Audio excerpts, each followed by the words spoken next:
I'm just ready for this to get done. Put a pin in the box. I enjoy this duck. I can't see that. Come up not in use. Hang on. It's come up that are not in use. Which is really ridiculous.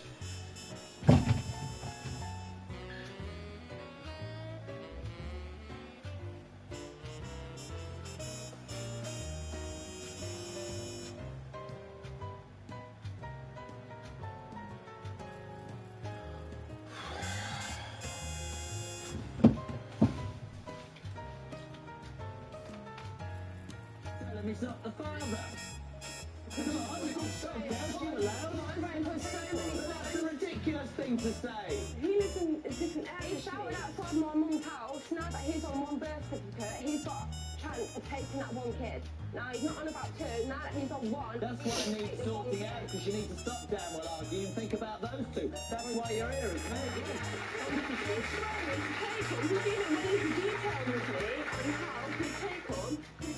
He's scared he's going to take Yeah, 1,000%. I'm not going to take this. As always, only solely bit my access to the kids. I got a message from you saying you're going to take up. Do you know why, Kylie? Because you tell me in messages that I'm never going to see the kids again. Prove that they're mine. What do you do? DNA test to prove that you're What do mine. you do? A DNA test that I will never let you have because I will not let you have. Yeah, but you're doing it again, but you sent in some pretty horrible text messages, haven't you? Can I have a look at those, please, Matt? What do you think you can put in a report about me and my kids and then not contact me, you fool? Well, I hope you're proud of yourself and tell my boys what you hope you die of a slow, painful death because you'll never see my boys again and to think I was considering letting you have them this weekend. You want him to die a slow, painful death and you tell him he's never seeing his kids. Saying what, you really think I'll ever give you my kids again after what you've done? You must be mad, boy. It's okay, you keep them as a reminder the last time you had them. He's refusing to give me my son's clothes back. They're not there. Oh, now you brought on stage because we're coming on here, but you haven't given up. What do you do? You don't scare me, you don't scare her, you don't scare me. What do you do every weekend when you're drunk? Phone her up and give her abuse when she's sitting there looking after your two kids. That's it. But you're sitting at home What sort of abuse? Well, I can do what I want when I'm looking after kids. DNA. No doubt in your mind they're both his. 1,000%. But you have doubt. But you said you were 99% sure that he's yours, yeah? The DNA test results show that Simon, this is Dalton. He is your son. You are the biological father.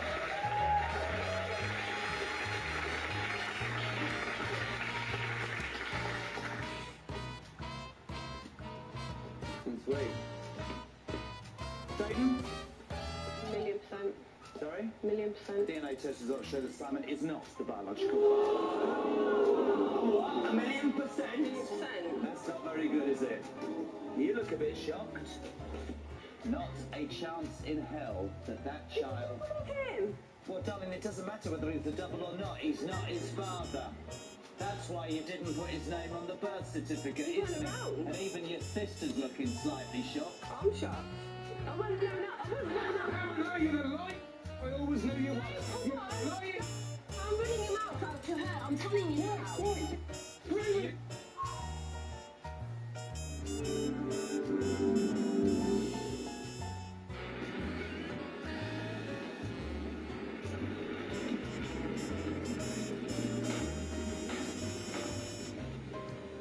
Marvel's credit card sponsors Daytime on CBS Reality.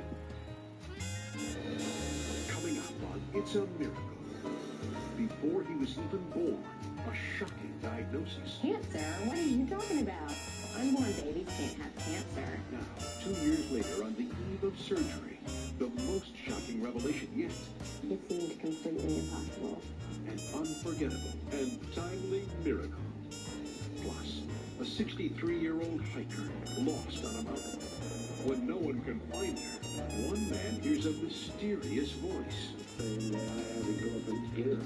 Also, a family torn apart by the Nazis. But nearly 50 years later, the remaining members will experience a miracle. She said, your brother is alive. Now on It's a Miracle.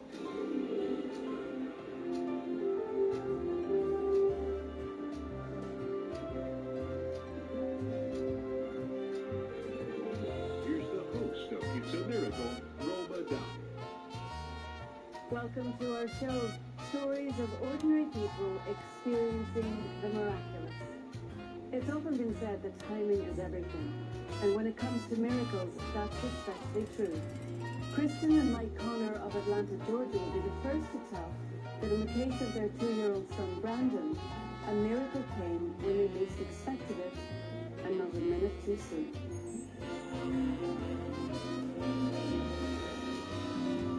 After many months of trying to conceive, Kristen and Mike Connor were eagerly anticipating the birth of their second child, Brandon.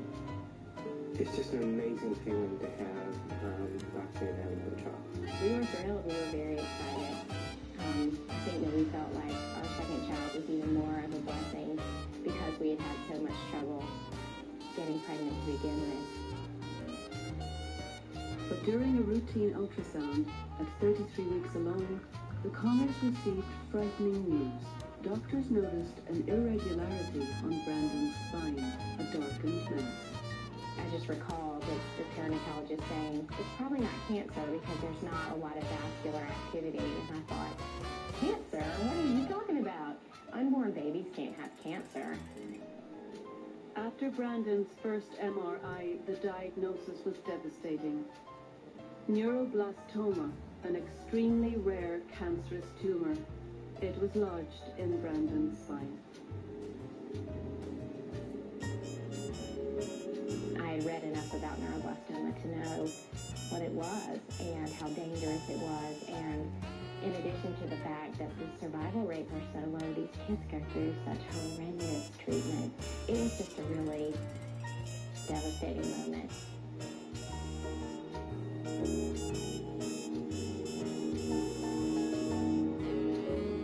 Connors and I spent a lot of time talking about treatment options, and we spent a lot of time talking about the pros and cons of just watching to see what happened versus surgery. Essentially, there were 3 treatment choices. They could begin chemotherapy, which would be extremely dangerous for an infant. They could remove the tumor from his spine, risking permanent paralysis, or wait and see if the tumor would shrink as Brandon grew older. The doctors really, encouraged us and urged us to wait to see if that happened. We had to wait. By Brandon's first birthday, the tumor still had not shrunk. Kristen's anxiety and frustration became overwhelming. She turned to prayer. I was driving to work just thinking about, the fact that he was 1.5 and he had this tumor and it wasn't shrinking, and we'd been told that it was most likely the bad kind of neuroblastoma and it could kill him. And, I didn't know what to do. Soon she found an organization called Lauren's Run and Dr. Michael Jensen. Lauren's Run is a fundraiser that occurs every year in the Atlanta Zoo, and it is an event where kids have a little run around the zoo, and by participating in that event, they raise money for pediatric cancer research that helps us here at Singapore. For Brandon, it was a very unusual situation. He was getting older and the tumor was persisting, and so it was everyone's concern that this tumor could change into a very aggressive form of neuroblastoma that would be difficult to cure.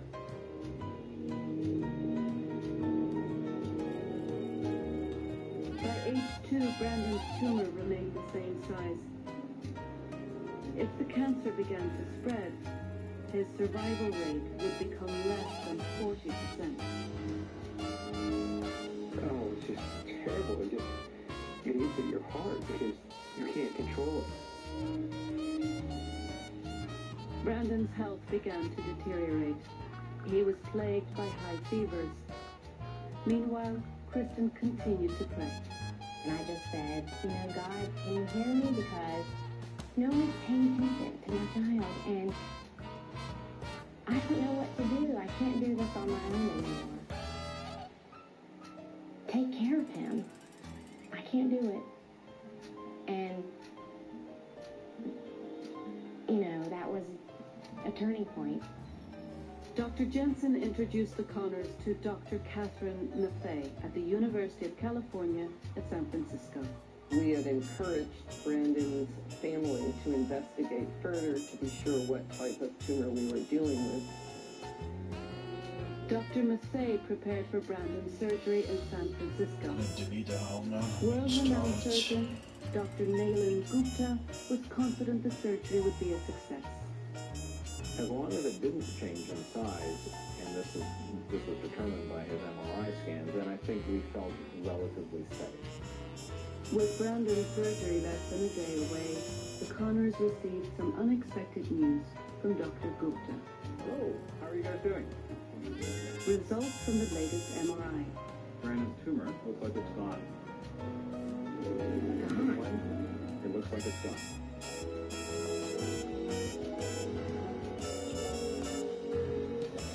Kristen and Mike were astonished. Somehow, Brandon's tumor had completely disappeared. I mean, we were in shock. We really were. We didn't dance around the office. We didn't start screaming and crying. We were shocked. It seemed completely impossible. For our family, this was a miracle. To know that what child with cancer can do, I've seen these other children, it's a miracle that we were spared. Brandon was spared this life.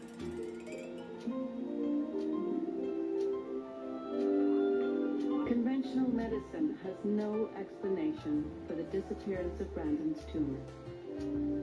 I think for Brandon, what's so miraculous about his case is the timing of the tumor regressing so it labored on, and yet at that point where he was to undergo the operation in a way spared him from potentially dangerous operation.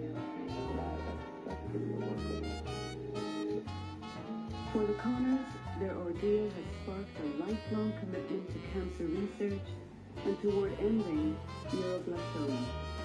Life for Life is a fundraiser, a grassroots fundraiser, and we joined with families across the country who have children with neuroblastoma to raise a lot of money for cancer research.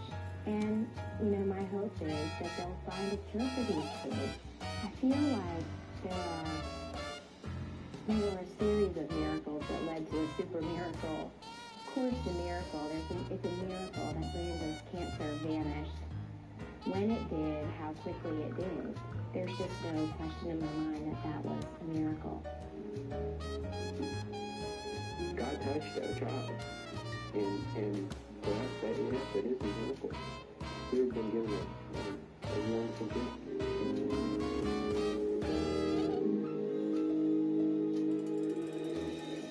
A miracle in every sense of the word. We'll return with more miraculous stories after this.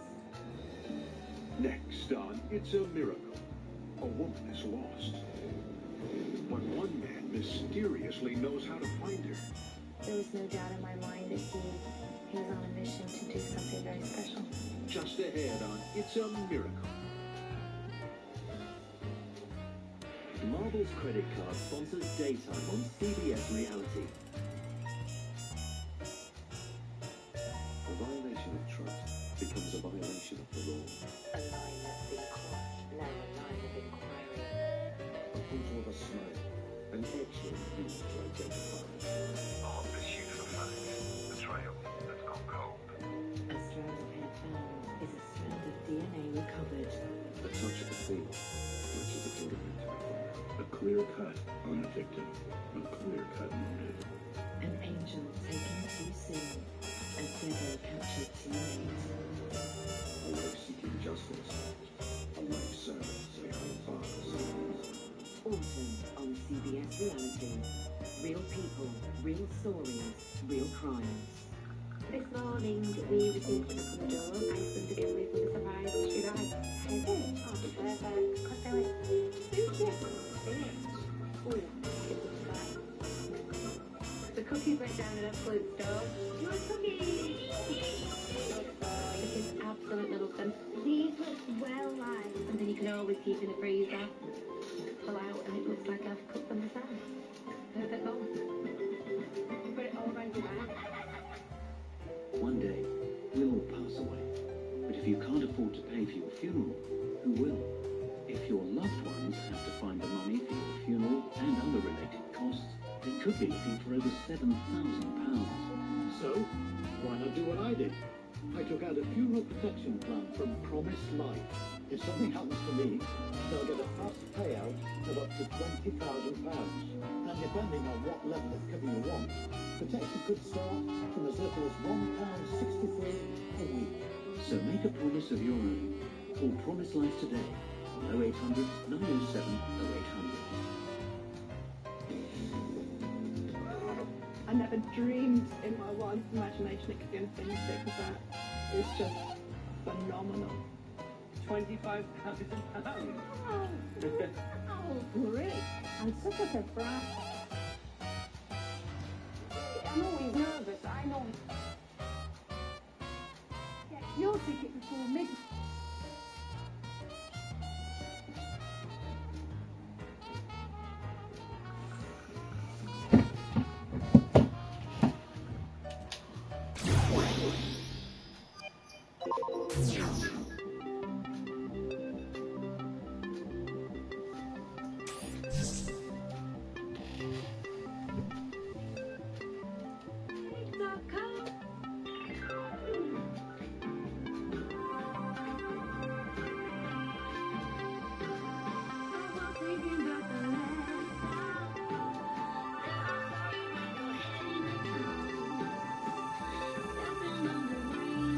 Shop all the things you love. Fashion, homeware, electricals, and amazing brands. Plus, get 25% off your first order. The best things in life for free meals. Time for a new suit. Consider Plum's washable fitted furniture covers in sale. A friendly Plum's home consultant will help you choose the perfect fabric for your sofa in your own home. And right now, you can choose from Plum's half-price covers too. So transform your sofa today for just £199. Call 0800 073 2626 or visit plums.tv. Plums, we've got it covered.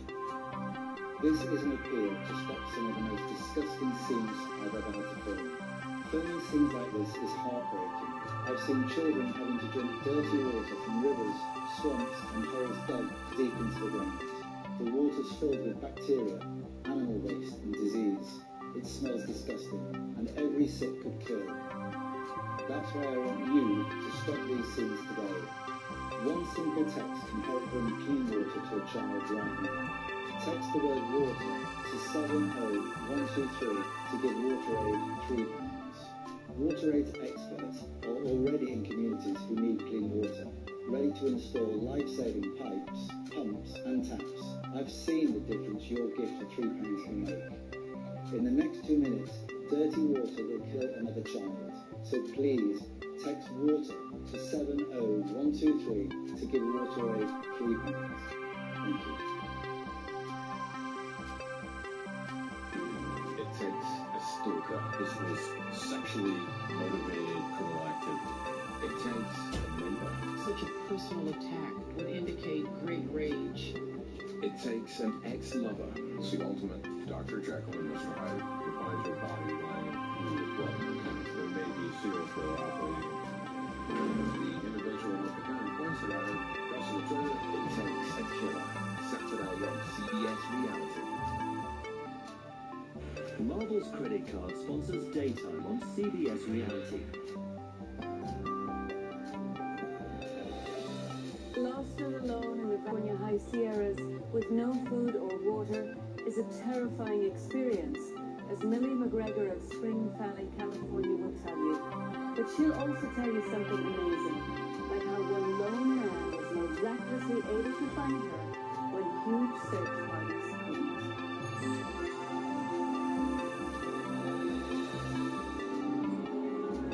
In the fall of 1995, 63-year-old Millie McGregor was camping in the California High Sierras.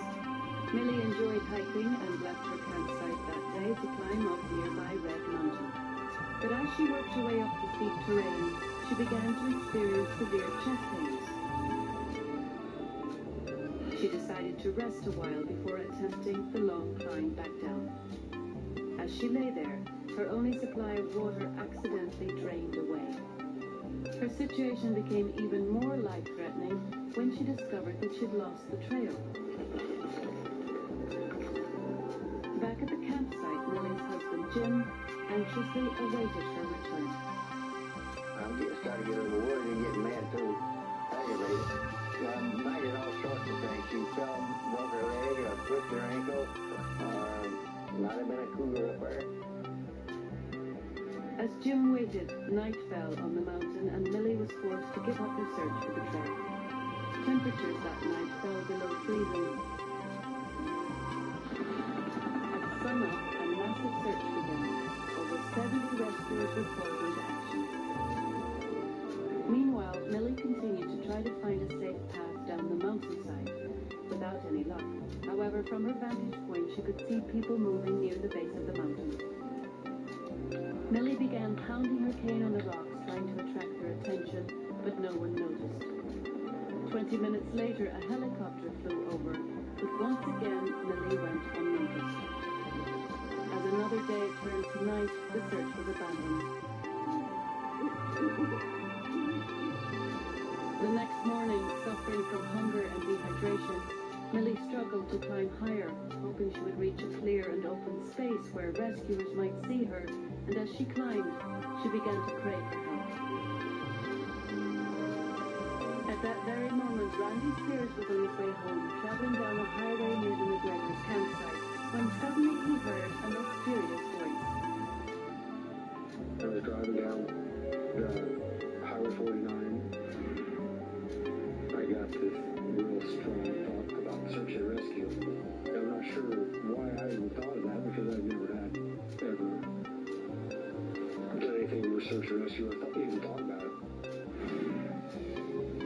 Moments after he heard the voice, Randy had a strange vision. He saw his hand in front of Red Mountain with his wedding ring resting on a mountain ledge. When Randy returned home to his wife Rochelle, she told him that a friend had borrowed their horse trailer. I told him that James had taken the horse trailer, and he said, "Why?" And I said, "Oh, well, some lady's lost something else." And he looked at me and said, "Lady's lost. I know where she's at." At that very moment, I knew exactly where she was at. So there was something pushing me, saying that I had to go up and get her. There was no doubt in my mind that he was on a mission to do something very special. Despite being told that a rescue team had already searched the area, Randy and his friend Frank set out a long Thursday morning to try to find Millie. Randy and Frank took separate trails. Randy felt pulled in the direction of the ledge he had seen in his vision. Then 50 feet from the ledge he had visualized, Randy found an exhausted but delighted Millie. I'll tell you, I had a chill clear from my head down my toe. So he said, "You must be the lady that's lost." And then I said this really dumb thing, "I'm not lost. I just don't know how to get down from this mountain." You're doing just fine. After 3 days alone on the mountain, Millie was finally safe. Later, when she learned that Randy's guiding vision occurred at the exact time of her prayers, she knew it was no coincidence. When I found that out, that sort of gave me a nice warm feeling that God was answering my prayer before I even got to the top. God intervened and sent Randy to rescue me. It's a miracle to me to be alive, to enjoy my family, see my grandchildren. I don't feel like a hero. I mean, I've done what I was asked of me. I mean, everybody wants to know how I knew and all this. I don't know. God loves us, and He answers our prayer, and He takes care of us.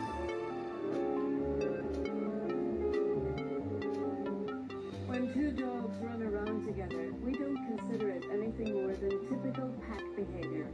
But when Alma Hernandez of Los Angeles witnesses an amazing display of compassion between two strays in her neighborhood, she calls it something else. A miracle.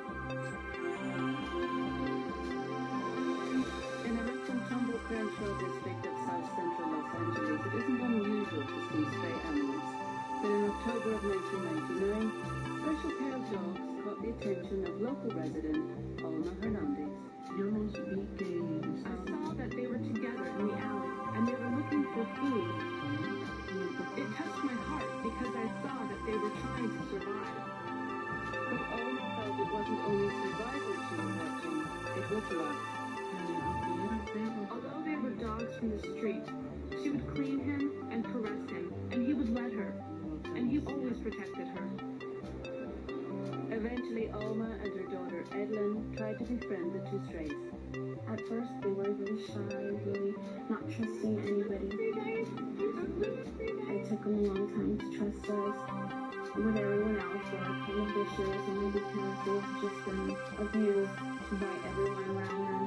They named them Arthur and Annie, but fate was about to step in to try to separate these two inseparable dogs. One day, Annie darted out to the street, and she got hit by cars. She was badly hurt. She wasn't moving. Arthur rushed out, and he circled her, and he made sure cars would stop. Even more amazing, Arthur grabbed Annie by the collar and dragged her out of the street. It's rare to see a dog that's a stray, that's on the street, and that is neglected himself, have so much courage, so much bravery, and so much love for another dog, and to put his own body in danger for another dog. It's a miracle for him to do that. Under Arthur's watchful eye, Alma and Edlin nursed Annie back to health, always aware that without him she might have died. But Alma and Edlin were about to discover that the miracle Arthur performed that day saved more than just Annie's life. We found out Annie had puppies.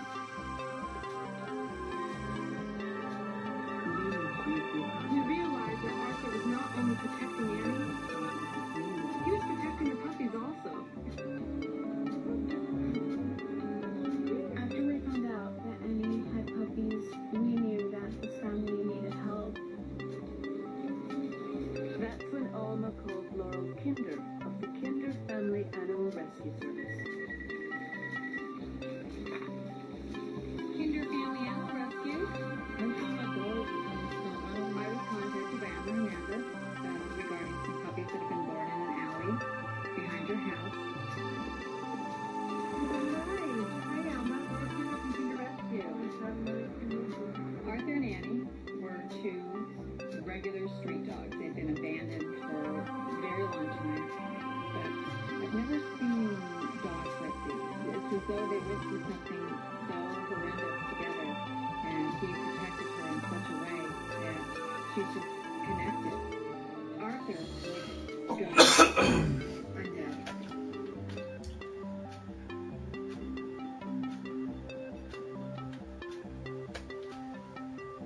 The one boy who walked was just struggling to get back in the cage.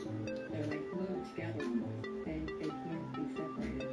It's just really important for them to be together and to always be taking care of each other.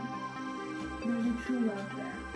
And like the legendary Knight of Yule, King Arthur protected his damsel in distress with a courage and love that few have seen before.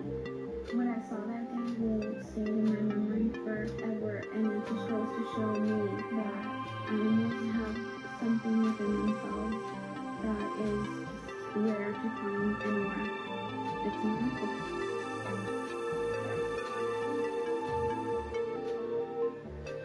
For his extraordinary compassion, Arthur was given a Special Courage Award by the Los Angeles SPCA.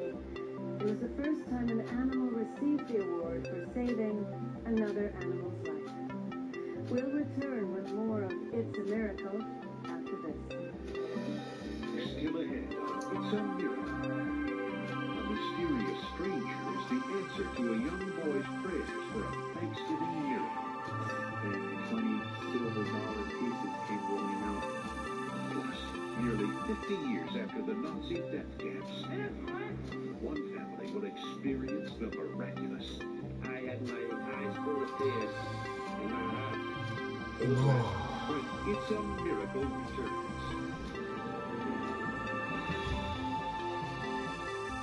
Marvel's credit card sponsors Jason on CBS Reality. One cold-blooded killer. Francis can be deceiving. Who protects the homeland from missiles? Where's the farm? I don't know.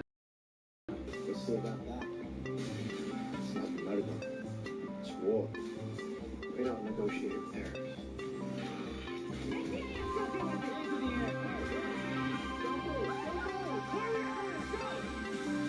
Gibbs and his team are declaring war on terror. NCIS, weeknights on CBS Action. We know what you love, and that's what we'll give you. Great bingo, great community, and fun along the way. Costa Bingo, play free bingo, win real cash. This morning we received a knock on the door. I expect to go with a surprise. Should I? Okay.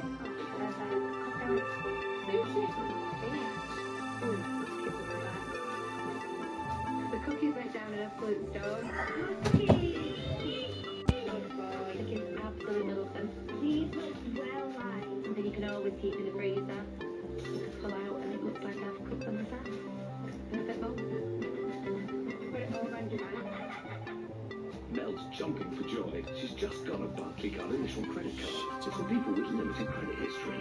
See if you'll jump for joy today at barclaycard.co.uk.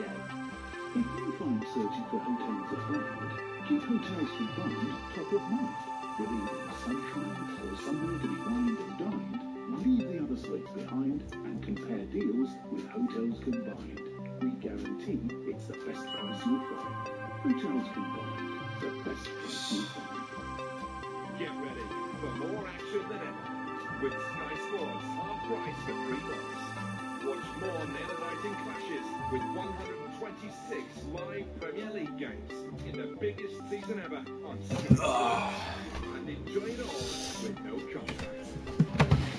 So get more than ever with Sky Sports half price for 3 months.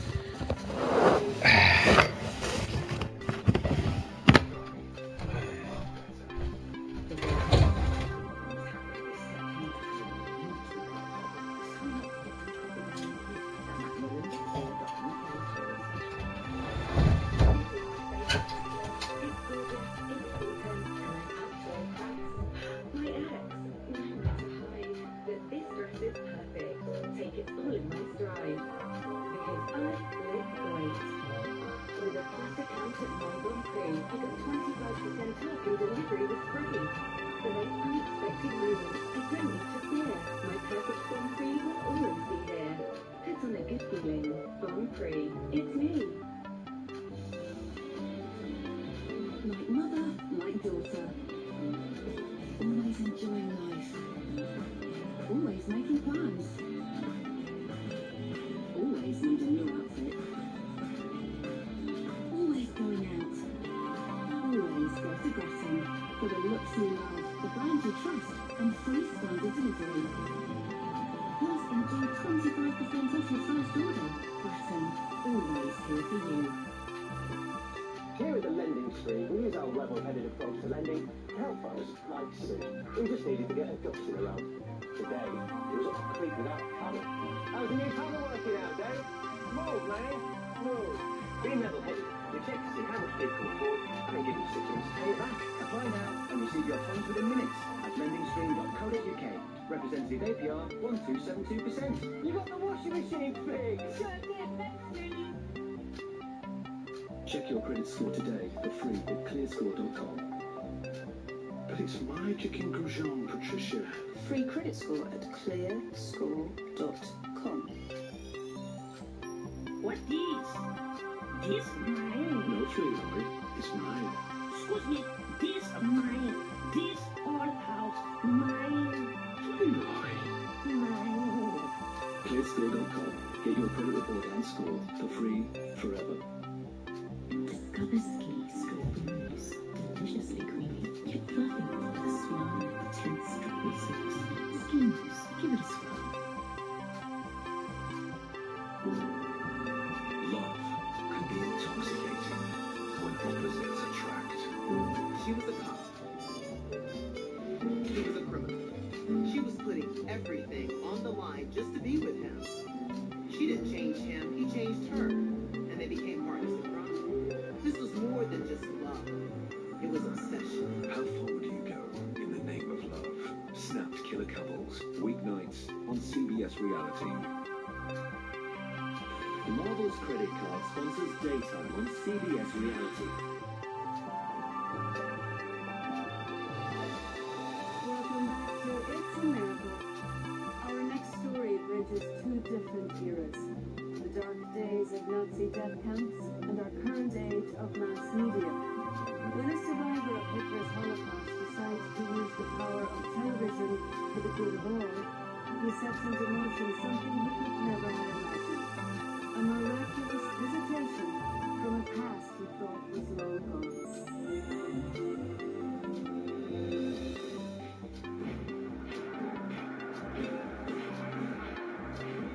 During the Nazi occupation of Europe during World War II, millions of Jews were transported to concentration camps as part of Hitler's final solution. Among them 7 members of the Hollander family of Isheva, Czechoslovakia. It was March of 1944 when they arrived at the most notorious death camp of them all, Auschwitz.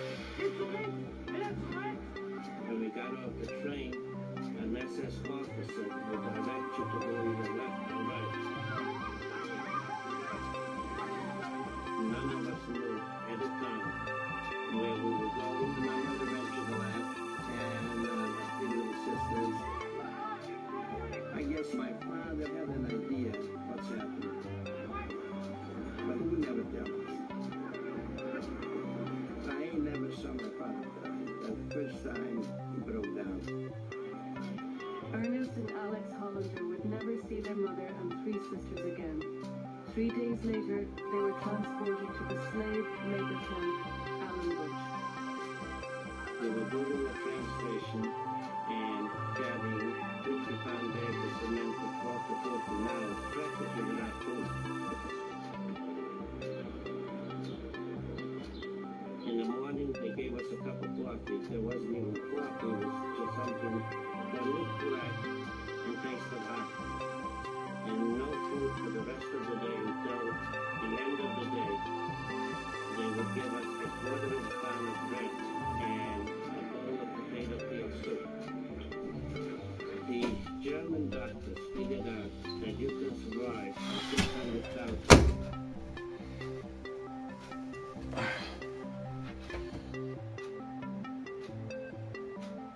They have enough people to replace us. Shortly after arriving at the camp, Ernest and Alex's father learned the terrible truth of what happened to his wife and daughter. That night he brought the tragic news to his sons.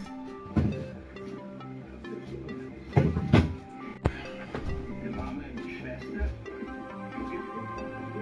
Wir straight took them into the showers. They got in the showers so that they would gas.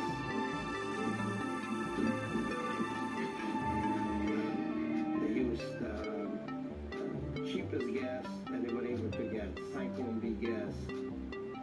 It was so cheap that it didn't even kill the people. Some of them went in halfway dead to the crematoriums. The one thing that kept them fighting to stay alive was the knowledge that their 2 older brothers would escape the ghetto before the Nazis arrived. Perhaps one day they would be reunited. And then in April 1945, tragedy struck once again. My father's job at the camp was to cut railroad ties beside. He cut 3 of his fingers with an electric power source. And in a concentration camp, if you cannot work, you cannot live.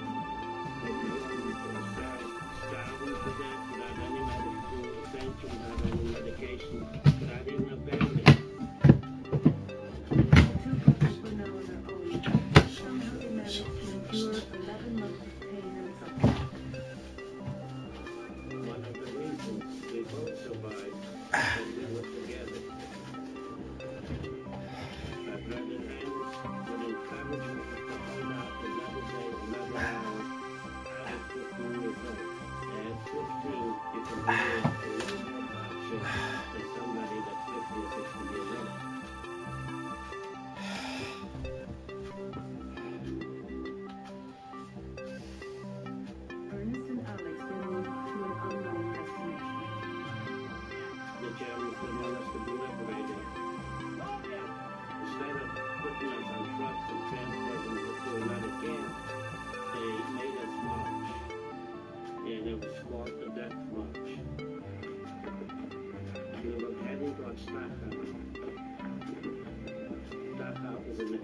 generation kid.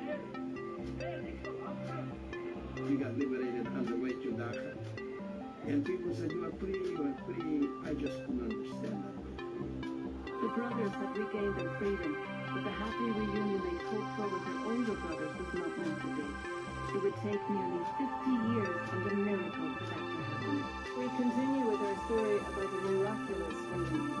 To recap, when Alex and Ernest Hollander were liberated at the end of World War II, their first thoughts were of reuniting with two older brothers who they hoped had escaped Nazi persecution. But they soon learned that, tragically, their brothers had been killed. And so, with little to keep them in Europe, they emigrated to the United States. It was here that they first encountered the revisionist thinking of hate groups who denounced the Holocaust as Jewish propaganda. Having personally experienced the horrors of the concentration camps, Ernest decided to dedicate his life to keeping the memory of what had happened alive. It was a decision that would be the start of a miracle. Kindle, today we're going to talk about a terrible, terrible time in our history. By 1992, Ernest was visiting 270 schools a year to tell his story. Of Jews, including myself, were put into horrible concentration camps where people were tortured. If not the survivors, who will tell the story? We have an obligation to tell you. Because you are kids, the next generation, you have to know firsthand what will happen. This way you know how to, God forbid, if there's another Holocaust, how to stop it. And then in April of 1992, the Montel Williams Show hosted a debate on the Holocaust. Everyone around the world believes that the Holocaust took place. Why do you think it didn't? Well, Montel, it's very important to understand that. Among the panelists that day was Ernest Hollander. Well, let's go back a little bit in history. Ernest, could you take us back to that day in 1944 when your family arrived at Auschwitz? That's why I like to make an open statement. It would be an opportunity to reach an even larger audience with the story. But there was one man watching that day who recognized something in the story that no one else could see.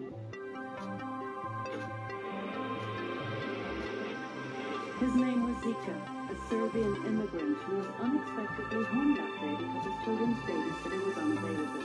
The first program he tuned into was the Montel Williams Show. As he watched, he suddenly recognized one of the guests. The man speaking looked exactly like a man he knew in Serbia. And even stranger, they had the same last name. You can get out in the street anymore, you'll be there, Hollander. Zika immediately contacted his former neighbor, Herschel Hollander, and learned that he had a brother named Ernest, who he believed to be dead for 48 years. I know you were going to get phone numbers, but... Zika contacted the Montel Williams Show to get Ernest's phone number, but at first they didn't believe his story. However, Zika persisted. And finally, after several letters and phone calls, he was put in touch with Ernest's wife, Anna. Mrs. Hollander, my name is Zika, and I have something important to tell you. Hello, Bobo. And I came home, and my wife says to me, Ernie, I got great news for you. And I said, honey, if this is such a good news, why do you cry?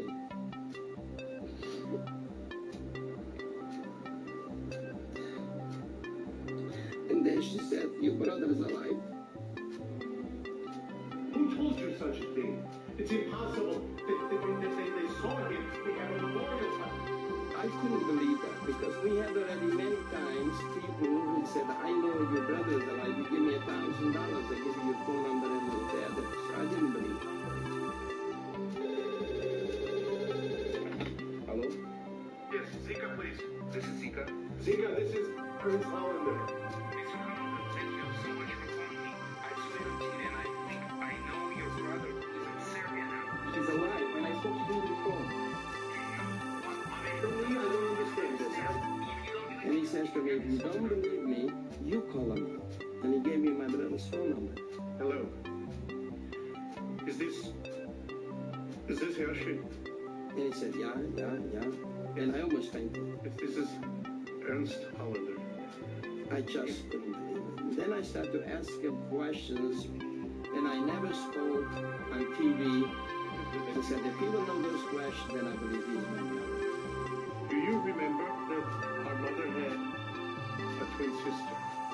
Is it right away, Miriam? Yeah. Yes. That is correct. Now, do you know how many children she had? Yeah, he tells me 6 kids. 6. And I figured now I believe that he is my brother because he was able to answer me some of these questions. This is your brother. Ernest's next call was to his brother Alex. And he tells me that Hatshie is alive. Can this be? Of course. I can't talk about it.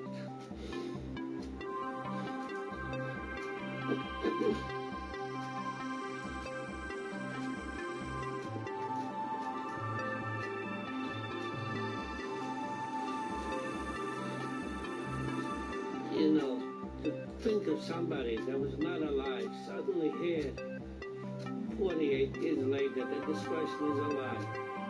And after what happened with the rest of my family, it was not an easy thing to take. It was such a shock.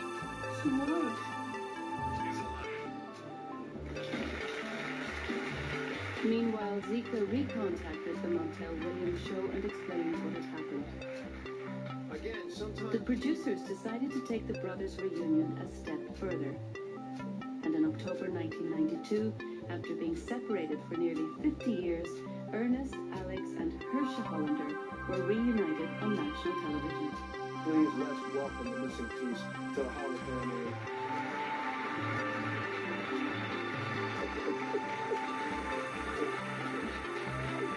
He was brought out on stage, and I was in the front row. And when I saw him come up on that stage, I had my eyes full of tears and my heart full of blood. I was crying. I was laughing. And I know, according to my belief, we have 7 heavens. And I thought there must be an 8th heaven, just built specially for the Hollanders. Here I see a man who I mourned for almost 50 years. And all of a sudden, he comes alive again. I had to touch him. I had to feel him if that's a person. I just couldn't. After the show, Hersha returned to California with his brothers, where they spent several months getting reacquainted. When it comes to family, that was the happiest 6 months of my life. Sadly, Hersha Hollander passed away in 1997. Ernest and Alex are both immensely grateful for the series of miracles that allowed them to share time with their brother. If the babysitter wouldn't get sick, the husband of the children would be working late and we wouldn't see the show. And we turned on the TV, it happened to be the Montel show. Without Zika, there was no way I would have ever found out what happened to my brother. He had to contact the station a number of times before they believed that his story is true. But he was persistent, and it paid off. There's so many miracles that happen one after the other. Till finally the main miracle came, my brother. Just ahead on It's a Miracle. They were poor as church mice. If we were fortunate, any given night there'd be maybe 75 cents to $1.50 in the offering plate. Now, can a mysterious stranger give them a happy Thanksgiving? Next on It's a Miracle.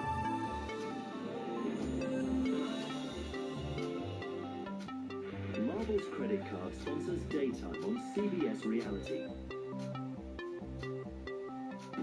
It takes a stalker. This was sexually motivated criminal activity. It takes a neighbor. Such a personal attack would indicate great rage. It takes an ex-lover. It's the ultimate Dr. Jekyll and Mr. Hyde to find your partner.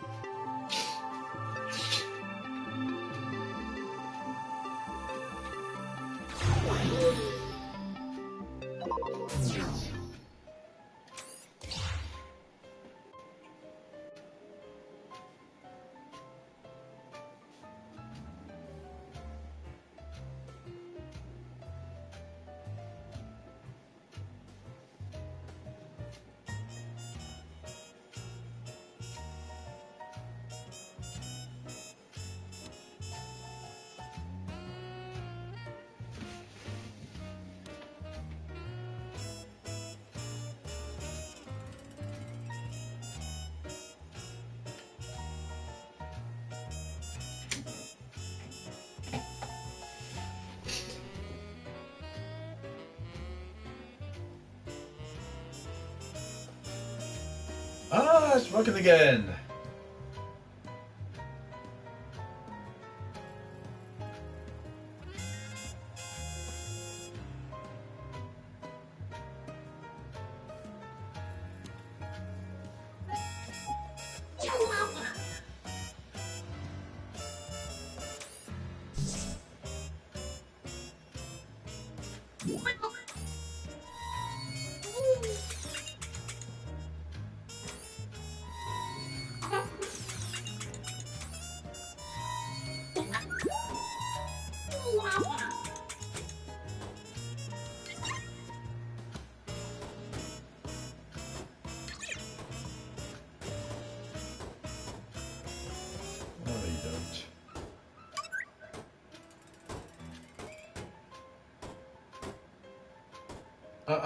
No, I don't think so.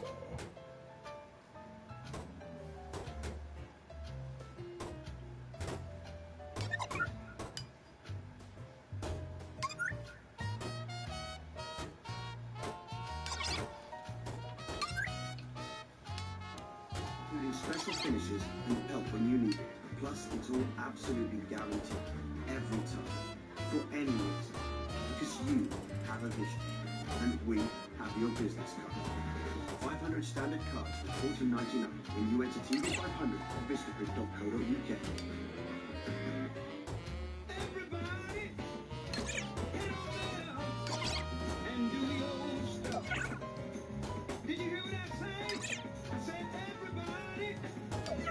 Starting a business is hard, but with determination and the online tools, services and know-how from GoDaddy, millions of people have built successful businesses.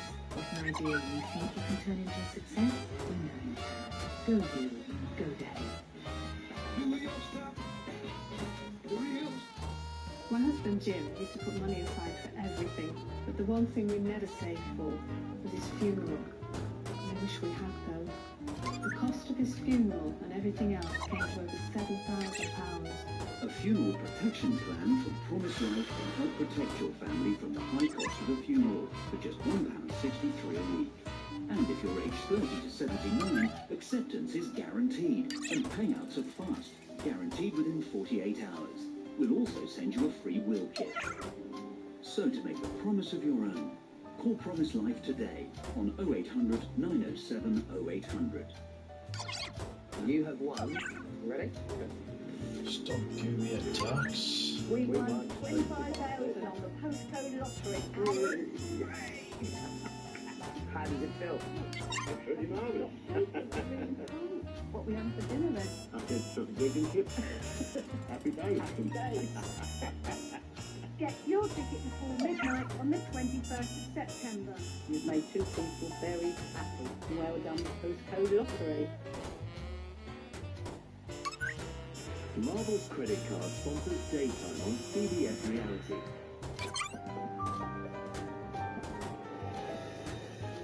Take a poor pastor, his hard-working wife, and their 11-year-old son who can't wait for an upcoming holiday. Throw in a very well-dressed guardian angel, and you have the fixings for an amazing Thanksgiving miracle. One that young Isaac Canales of Carson, California will never forget.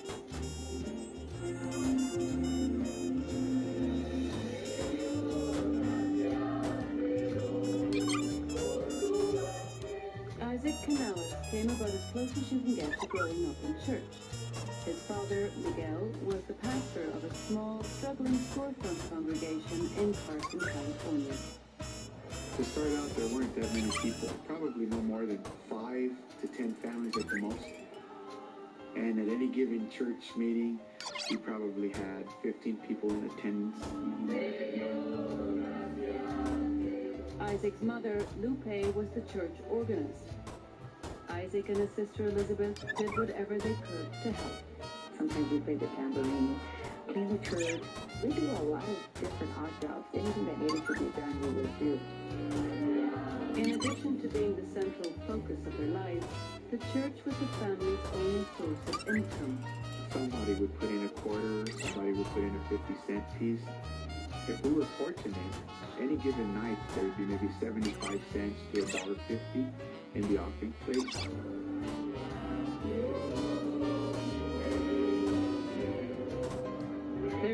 collections forced the Canales family to live in a one-bedroom apartment.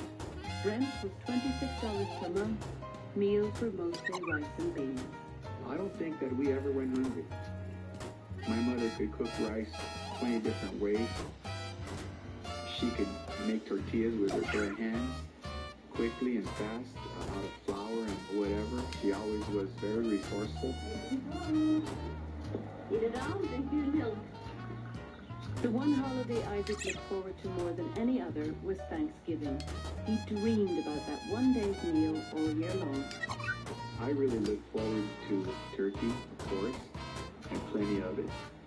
Stuffing, cranberry sauce, pumpkin pie, corn, and ice-cold milk.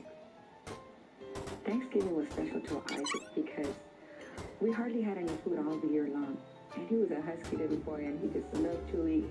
But as November 25th, 1960 approached, Isaac's dream of the perfect Thanksgiving meal seemed to be little more than a fantasy. I could tell that things were getting slim as far as our having a Thanksgiving dinner because the collection didn't amount to more than 75 cents on Sunday night. With only a day to go before Thanksgiving, Isaac accompanied his father to the market. But this year, his father didn't even bother to look in the poultry section. I was sad because I realized that we very likely were not going to have a turkey that following day, and we would probably have some tortillas and some beans for Thanksgiving. That evening, the family attended their regular Wednesday night church meeting. Judging by the amount of people that came in that night for the service, I knew for sure that short of a miracle, we would not have a Thanksgiving dinner the following day. Isaac's father asked him if he would do the honor of passing the collection plate. Before Isaac accepted the task, he said a brief prayer. As I prayed, I asked God to bless the offering and multiply it, bless those who give, and bless those who can't give. As Isaac finished his prayer, he looked up to see a shiny black limousine pulling up outside. Moments later, a man in a tuxedo entered the church. I didn't know who he was. Nobody in the church knew who he was. He was just a stranger. And he walked in out of the darkness to sit down inside of the church. Isaac began collecting the offerings, and soon he was approaching the stranger. He reached down and pulled out a restaurant napkin and dropped it into the tambourine with a thud. Then 20 silver dollar pieces came rolling out. As Isaac returned to the front of the church, he could barely contain his excitement.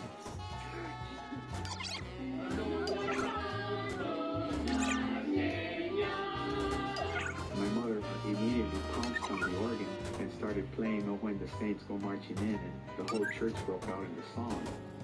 All followed her.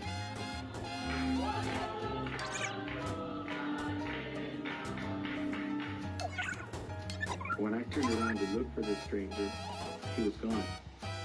And I think he exited when we were singing, but I don't really know. All I know is that he wasn't there anymore. 39 years later, the identity of their benefactor remains a mystery, but Isaac has his own theory. I believe this man was an angel, and that under the special conditions of his appearance and disappearance, he probably was a special messenger from God. All he came for was to bless us, was to make sure that we had something that we didn't think that we were going to have. Te damos gracias, Señor, por estos alimentos que nos das. Gracias por The meal that Thanksgiving was one that Isaac still gives thanks for today. I learned a lesson, a valuable lesson for life, and the lesson was that God answers prayer. And if you have a need and you pray, that God will answer you. We thank the Lord every Thanksgiving. And we remember the Thanksgiving that we almost did not have a Thanksgiving. I'll never stop thanking the Lord for all the miracles that He's performed in my life. Thanksgiving for me now is richer. It's full of meaning.